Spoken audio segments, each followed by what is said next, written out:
এখন আছি নদীর পাশে।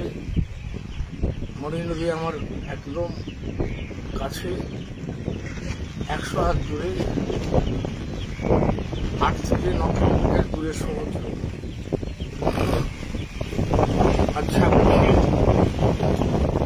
গত 30 বছর সুন্দরবনের সমস্ত ঝড়ঝঞ্ঝা আমি প্রত্যক্ষ সাক্ষী।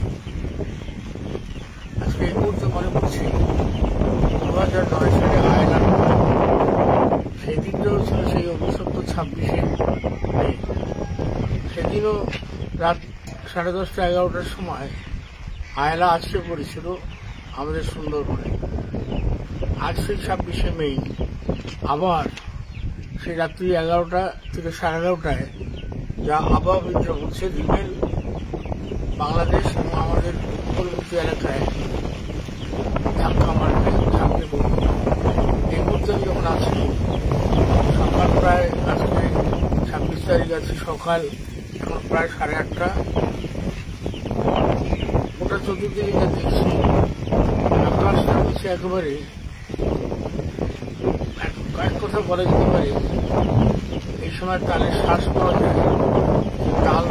তালের শ্বাসটা সেরকম, মেঘটা সেরকম হয়ে রয়েছে। মাঝে মাঝে কিছুটা দমকা হাওয়া আর মাঝে মাঝে বৃষ্টি, চতুর্দিকে একটা স্তব্ধতা। আর সমস্ত পশু পাখি যারা আছে তারাও বোধহয় বুঝতে পারছে বড় একটা কিছু ঘটনা ঘটতে চলেছে। তারাও যার নিরাপদ জায়গায়, সমস্ত জায়গায় আশ্রয় নিচ্ছে, কোথাও তার চিত্র নেই। আজকেও রাত্রি 11:30 নাগাদ আসবে। এটা হচ্ছে চতুর্থী পঞ্চমী, হয়ে গেল চতুর্থী পঞ্চমী। আর এই রিমেল ঝড় 120 থেকে 135-এ যদি আসে, যদিচ বাংলাদেশে যাবে, সাগর দ্বীপটাকে আঘাত করবে এবং উপকূলবর্তী সমস্ত এলাকাতে আঘাত করবে। যা আবহাওয়াবিদরা বলছেন, 1 মিটার জল উঠবে।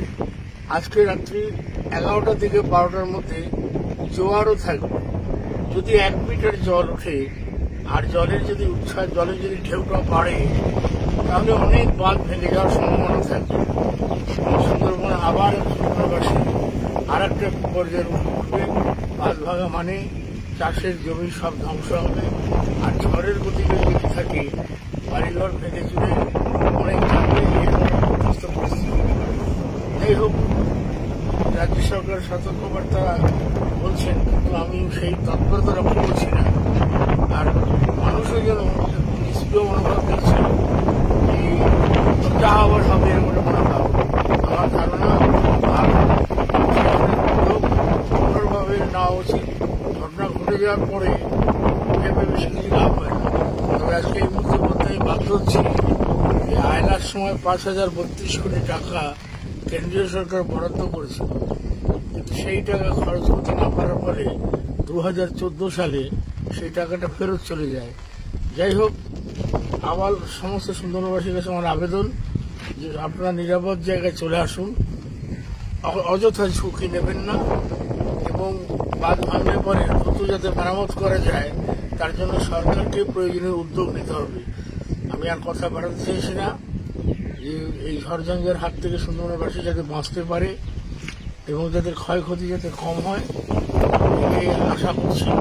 আর আমি তো এখন সরকারি নেই, যতটুকু আছে সাধারণ মানুষের সাহায্যটার জন্য দুর্গত মানুষ তাদের পাশে দাঁড়াই, চিরকালে দাঁড়াই, আজও দাঁড়াই।